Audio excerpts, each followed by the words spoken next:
पहुंच रही है। विभूतिपुर के,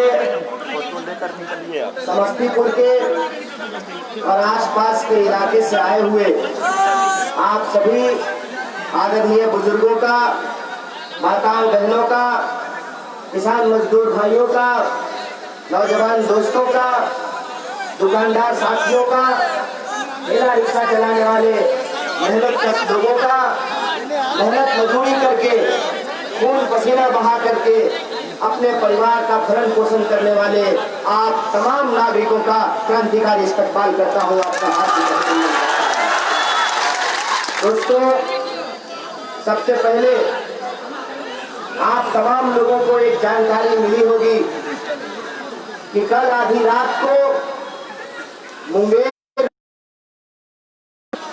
बरकी दुर्गा माता जी का मूर्ति का विसर्जन होना था। इस पुलिस में और पूजा समिति के लोगों, स्थानीय लोगों के बीच में कहा सुनी हुई। पुलिस ने जबरदस्त लाठीचार्ज किया, गोलीबारी की घटना हुई। स्थानीय लोग बताते हैं कि 4 लोगों की मौत हुई है, जबकि पुलिस का कहना है 1 इंसान की मौत हो गई है, दर्जनों लोग घायल हुए हैं। सबसे पहले इस अप्रिय घटना की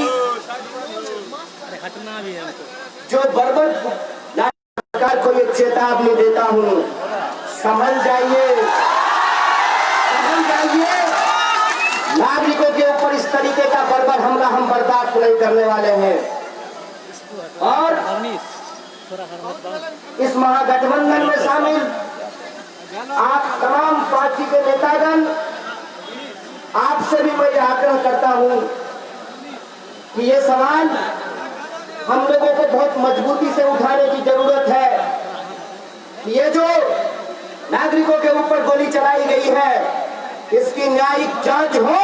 अगर न्यायिक जांच होने के बाद दोषियों के ऊपर कार्रवाई नहीं होगी तो इसका खामियाजा इस सरकार को भुगतना पड़ेगा। यह ऐलान हो गया। दोस्तों, आप जानते हैं बिहार विधानसभा का चुनाव हो रहा है और जो लोग किसी विधानसभा के नागरिक हैं, मतदाता हैं, उनके सामने आकर के उनके दुख और तकलीफ के बारे में हमसे ज्यादा वो जानते हैं कि वो क्या महसूस कर रहे हैं। उस संबंध में मेरा अनुभव आपके सामने कुछ भी नहीं है। मैं कहीं से आकर के, हालांकि मैं कहीं से नहीं आया हूँ, मैं तो बेगूसराय से ही आया हूँ और ये समस्तीपुर है। समस्तीपुर मेरा नानी घर है, तो कहीं से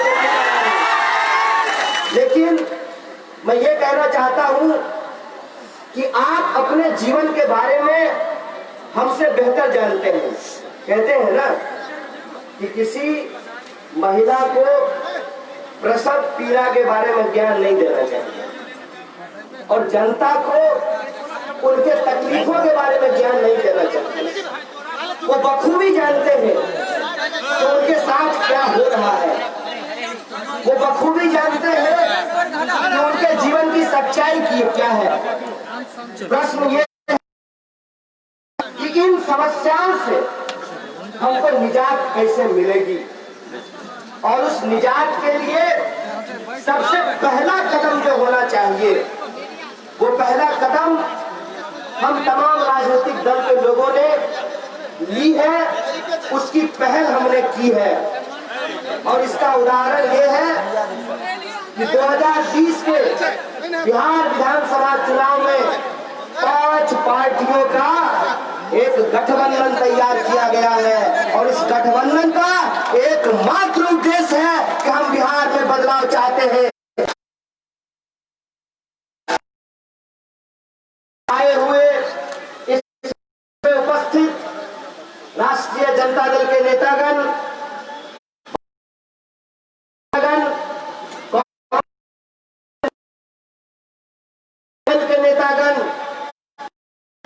की सदस्य, कांग्रेस कॉमरेड वृंदा करात और हमारे जुझारू उम्मीदवार साथी अजय जी और राज्य सचिव अभ्येसदा का मैं क्रांतिकारी स्वागत करता हूं और उनको बहुत बहुत धन्यवाद देता हूं आपके बीच में उपस्थित होने के लिए।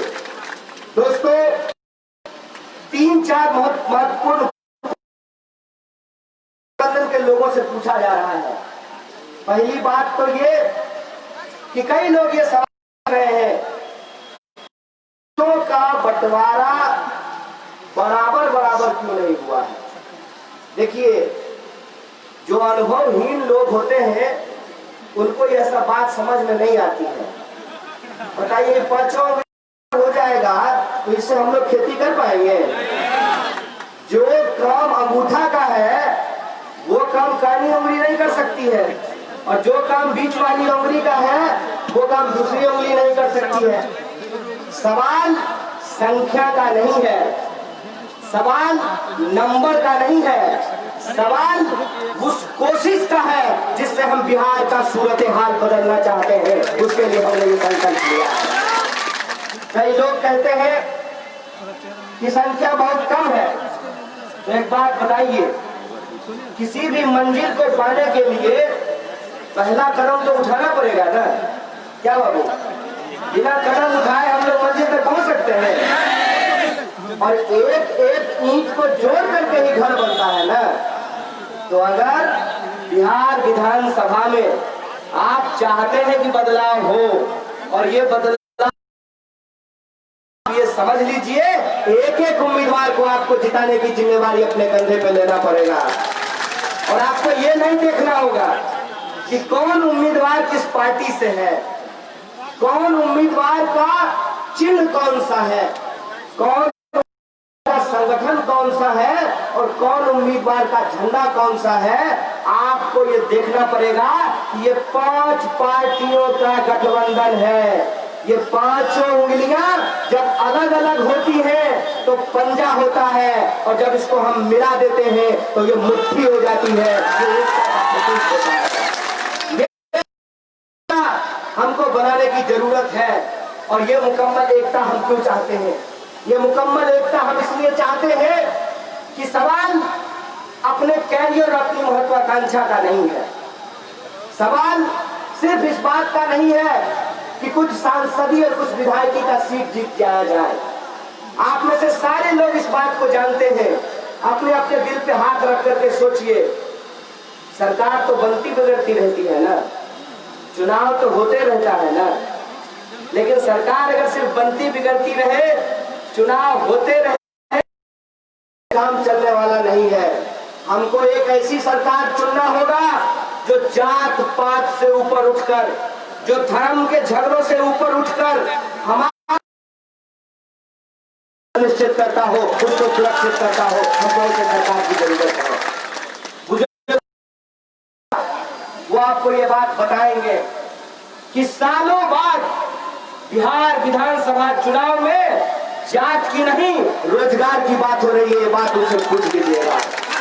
सालों बाद आप उन लोगों से यह अनुभव साझा कीजिएगा कि कई तरह के राजनीतिक दल एक साथ अगर आए हैं तो उसका एक उद्देश्य है। एक उदाहरण मैं आपको बता देता हूँ।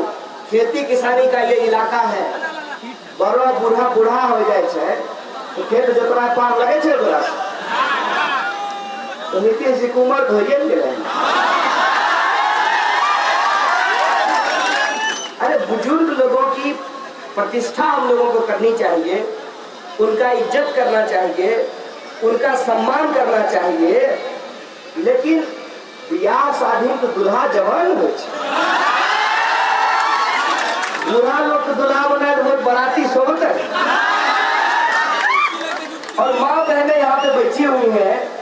एक बात बताओ, अधन खदक गए हैं, 4 ओकरा मेरा दिल होगा, आ डब्बू से लाड़बो नहीं तो भात जेल जीते नहीं जेल जीते। रोटी बेल कर, बर्तन लगाए का, बेल कर, गोल का, तावा धिपाए का, रोटी चढ़ा दिलिए। अब पलटवे नहीं तो रोटी फूलता है, जेल नहीं जीते। 15 साल हो नहीं गए। आप करते देखो, आगे देखने जरूरत चाहिए।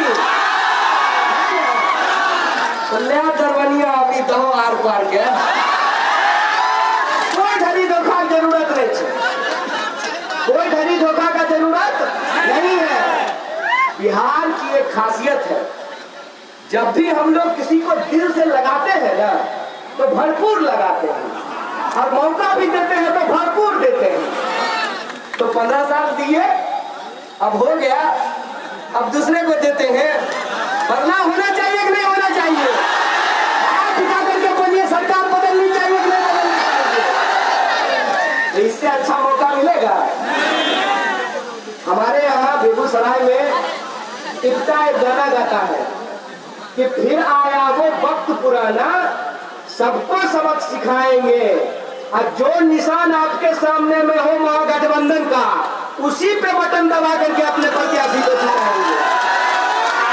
इसीलिए हम आपसे आग्रह करने के लिए आए हैं कि जब आप 3 तारीख को मतदान करने के लिए जाइएगा तो आप एक बार सोचिएगा कि आप मतदान क्यों कर रहे हैं।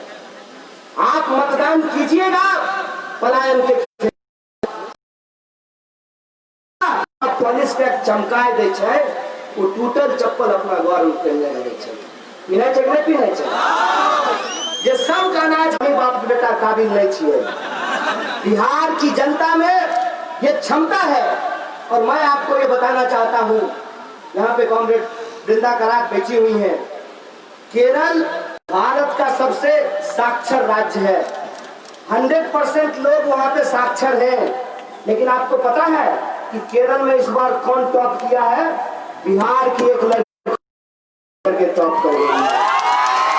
हमारे अंदर प्रतिभा है, लेकिन हमारी संभावनाओं को मार दिया जाता है। और हमारी संभावनाओं को कैसे मारा जाता है? कहते हैं साहेब कि बिजली आ गई है, हाँ आई है, दिन में 75 बार मटकी मारते रहते हैं।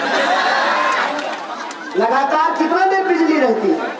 किताब कॉपी लग पढ़े बैठबो तखने भूख से निकालते हैं। तो लालटेन में पसीने में लोग अपनी पढ़ाई करते हैं, दिन रात मेहनत करते हैं। हमें पटना में पढ़ाई रही है, भोरे सांझ खिचड़ी खाइए, लगे जना परमानेंट जॉन्डिस की बीमारी लगे। क्या माने तो बतबो कि जेठ के बैसाख के गर्मी में रोटी बेलते कते पसीना निकलते। एगो रूम, ओकरे में किचन, ओकरे में स्टडी रूम, सब कुछ डाइनिंग, लिविंग, स्टडी सब एक एगो रूम में। और उस एक रूम में 24 घंटे में 16 घंटा लोग पढ़ाई करता है, इस उम्मीद से कि बहाली निकलेगा। बहाली निकलता है। लोग पहले पोस्टल ऑर्डर खरीद करके फॉर्म भरते थे, आजकल डिमांड ड्राफ्ट मांगता है। डिमांड ड्राफ्ट दे करके ऑनलाइन पैसा जमा करा करके फॉर्म भरते हैं, बहाली का इंतजार करते हैं कि परीक्षा होगा और नौकरी मिलेगी। एक तो परीक्षा होती नहीं है, इतना बड़ा धंधा बन गया है ये कि विद्यार्थियों से पैसा वसूल लो और कह दो कि एग्जाम रद्द हो गया। मान लीजिए खुदा न खास्ता एग्जाम अगर हो भी जाए तो प्रश्न पत्र आपको मिले, आप बनाना शुरू कीजिए तो धीरे से पता चलेगा। कान में कोई कहेगा दूर बढ़ दवा कथी मेहनत करे छे, सेठ भए गेलै, सब चीज बिक गए। बोलिए होता है कि नहीं होता? तो क्या हमारे भीतर प्रतिभा नहीं है? हमको अवसर ही नहीं मिल रहा है, हमारी संभावनाओं को ही मार दिया जाता है। अगर हमको भी अवसर मिले, हमको भी संभावना मिले, तो बिहार भी बीमारू नहीं सबसे सुचारू राज्य के रूप में स्थापित हो सकता है। और बिहार को अगर आप सुचारू राज्य के रूप में स्थापित करना चाहते हैं तो आप महागठबंधन के घोषणा पत्र को देखिए। हम लोग सभी जाति, सभी धर्म, सभी वर्ग के लोगों को ध्यान में रख करके इस संकल्प पत्र को तैयार किया है। और हम कह रहे हैं कि हम रोजगार देंगे लोगों को, वृद्धा पेंशन में वृद्धि करेंगे, और जो नियोजित शिक्षक हैं, एक के स्कूल में 3 तरह के मास्टर साहब आए बात। एगो गणित पढ़ने वाला अस्थायी मास्टर साहब, एगो गणित पढ़ने वाला अस्थायी मास्टर साहब नियोजित, और एगो अतिथि शिक्षक। क्यों भाई ऐसा कैसे हो सकता है? मान के चलो 2 गो लोग कोदार पारे छे खेत में, एगो के देबो 100 रुपया, दूसरा के देबो 20 रुपया। अन्याय नहीं छे? तो हमरा एक बात बतवा, गाड़ी चलबे ले बैलगाड़ी में 2 बैल है छे, एगो बैल के बेसी खिलाए देबो, एगो बैल के कम खिलेबो तो चलते बैलगाड़ी? एगो बैल बैठ जेते थे कम बैलगाड़ी लग चलते। इसीलिए हम लोग कहते हैं कि समान काम का समान वेतन लागू करना पड़ेगा, चाहे वो अस्थायी शिक्षक हो, नियोजित शिक्षक हो, या फिर वित्त रहित स्कूलों और कॉलेजों में पढ़ाने वाले शिक्षक हैं, उनको अस्थायी करना पड़ेगा। ये सवाल हम लेकर के आए हैं। हम जो प्रश्न उठा रहे हैं उसके बारे में कुछ लोग कहते हैं कि ये तो बातें हैं, नहीं कहे छे भीतर घाल सहदेवेन जानता जाको रही भावना जैसी प्रभु मूर्त देखाई तीन तैसी। वो 2 करोड़ हर साल नौकरी देने का बात करके ठग लिए हैं, तो उनको लगता है कि हम लोग भी झूठ बोल रहे हैं। जिसकी जैसी भावना रहेगी उसको वही नजर आएगा ना। वो कहते हैं कि रेवेन्यू कहां से लाइएगा, वहीं से जहां से आप हेलीकॉप्टर उड़ा रहे हैं, ओकर पैसा बाबू घर से ले लो, जमीन बेच के हेलीकॉप्टर उड़ा रहे हो। कहां से पैसा आ रहा है, कहां से पैसा लाते हैं? सरकार को खर्च करने की प्राथमिकता बदलनी होगी। देश की जनता गरीब और नेताजी के लिए 8.5 करोड़ का विमान नहीं चलने वाला है। हमने पैसा लेगा, हमने पर फुटानी नहीं चलने वाला है। इस बात को हमको बदलना पड़ेगा। सरकार अगर अपनी प्राथमिकता बदल ले तो जनता के लिए कल्याण का काम किया जा सकता है। और मैं आपको बता दूं, बिहार जैसे राज्य में सबसे बड़ी समस्या क्या है? सबसे बड़ी समस्या ये है कि एस्टीमेट का घोटाला होता है। एस्टीमेट माने की 2 मिनट में समझाई देखिए। देखिए मंच है ना, मान लीजिए इस मंच को बनाने में 20,000 रुपया खर्च मिला है, ऐसे उदाहरण के लिए बोल रहे हैं। और स्थानीय कार्यकर्ता को अगर ये पता चले कि इसका पैसा राज्य कार्यालय से आने वाला है तो 20,000 का बिल 40,000 लगा देगा। इसको कहते हैं एस्टीमेट का घोटाला। जितने पैसे में ऑफिस में 2 कुर्सी खरीदी जाती है, उतने पैसे में ऑफिस में 100 कुर्सी खरीदी जा सकती है। आप कभी भी किसी भी योजना का एस्टीमेट उठा करके देख लीजिए, आपको पता चल जाएगा कि कितना बड़ा घोटाला हो रहा है। अगर सिर्फ एस्टीमेट के घोटाले को रोक दिया जाए और ईमानदार प्रतिनिधियों को सरकार चलाने की अगर जिम्मेदारी दी जाए, तो जितना रेवेन्यू हमारे पास है, जितना पैसा हमारे बजट में है, उतने पैसे से ही बिहार में विकास की गंगा बह सकती है। इसमें कोई दो राय नहीं है। इस बात को हमको समझना चाहिए।